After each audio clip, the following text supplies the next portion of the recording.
ഒരുപടി ഞാനിന്ന് പറയാൻ പോകുന്നത് കൃഷ്ണനെ പറ്റി തന്നെ രചിച്ച ഒരു കവിതയെ പറ്റിയാണ്. കവിതയുടെ പേര് പുനർജന്മം.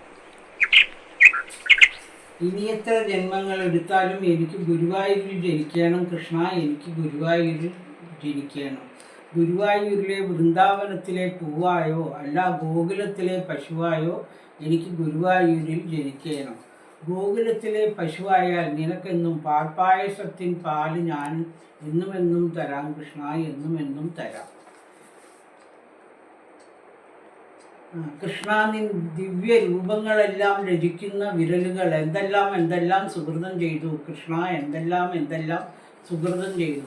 അതിനെല്ലാം ഉപരി നിൻ മേനിയാകെ തൊട്ടു തലോടും മേൽശാന്തിമാരെല്ലാം എന്തെല്ലാം സൽക്കർമ്മങ്ങൾ ചെയ്തു കൃഷ്ണ, എന്തെല്ലാം സൽക്കർമ്മങ്ങൾ ചെയ്തു. അതിലൊരു സൽക്കർമ്മമെങ്കിലും എൻ്റെ നീ കാതിൽ ഓതിത്തരേണമേ, എൻ്റെ കാതിൽ നീ ഓതിത്തരേണമേ കൃഷ്ണ കൃഷ്ണ. നമസ്കാരം.